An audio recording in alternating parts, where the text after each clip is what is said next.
are BESS projects positioned for long-term success? So if we now say that there is space in the market in the long run to continue generating revenues for BESS, can we conclude then that BESS projects are positioned for long-term success? And at Sympower, we really believe that best projects that follow best practices and mitigate risks can be positioned for long-term success indeed. The market conditions enable you, if you have the right setup, to be able to be positioned for success. However, I think it's important to understand what the main risks are that battery projects can face, and what are some of the best practices that you can bring to your project to help ensure that you are set up for this kind of success. So what we want to look at now in this next section are we can just take a look at some of the key risks that best projects face. So this is a list that we kind of come up with by speaking with many of the battery investors, owners, different players in the battery ecosystem. We're helping quite a few investors with their own projects, and so we can kind of observe some of the main pitfalls or some of the main challenges that these projects can face. So let's look at some of the main ones. So we kind of set them up as in four categories. So general project setup and the project strategy. So a BESS project is a complicated ecosystem that can be either set up really well with a very clear strategy or be not so well set up, let's say. Then you have a pre-qualifications stage, so getting the batteries up and running, connected to the markets.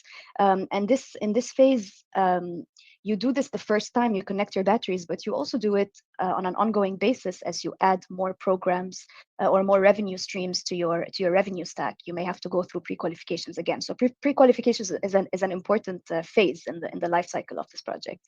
Then you have ongoing operations, so that includes the trading, which is everything that Edward has been talking about, so optimizing across different revenue streams. And then finally, we have fleet operations, so operating the actual fleet. Sometimes a battery project is made up of one large asset, but very often it's made up of a set of different assets, potentially in different sites of different sizes. So you have a fleet at that stage to operate. So some of the risks alongside these kind of four themes that we have. So when we talk about project setup and strategy, one of the main risks that people fear with battery projects is that you just don't have the financial performance that your investors or yourself, battery owners, are expecting in order to have a satisfactory business case. Somewhere in the lifetime of the project, also battery projects are long, typically long-term projects. So somewhere in year 3 or 4 of your operation, you may have doubts about the results of the project and the overall ROI of the project. So that's also one of the challenges that can be faced. There could be a bit of unclarity about roles and responsibilities in the ecosystem of the BESS project. There are multiple different players, providers, and suppliers that are involved in making the BESS project work. And if there's some kind of ambiguity in roles and responsibilities, it may also mean that you are kind of slow to respond to certain issues that can occur. Within the pre-qualification stage, you could have major delays to go live with the market, which could lead to anxiety about delayed revenues if this is also not accounted for or not kind of built into your project expectations. When it comes to trading, one of the risks is that you capture low levels of revenue. Another risk that you could face, or a challenge that these projects can sometimes face, is that the revenue that you do generate feels like a black box, like you're working with a supplier that basically comes back and tells you, okay, last month you made X euros, and you're not really able to understand why that is, how does that compare to the market prices, where did this revenue really come from? So it kind of feels like this black box. Another risk is that you have a short-term view of the revenue stack.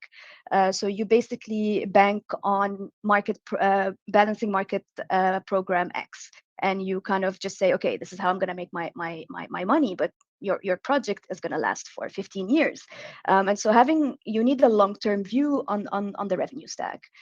And on the fleet operations, side of things, one of the challenges you can face is that you don't really have full comprehensive visibility, alerts, and defined processes to action the alerts, which then can result in you miss revenue in key moments.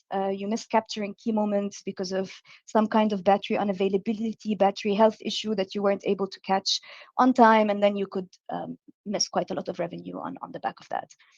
So these are some of the more common challenges and risks. There are more, but this is kind of the most common list that we see. And thankfully, with the right planning and the right kind of mitigation, you can avoid a lot of these risks.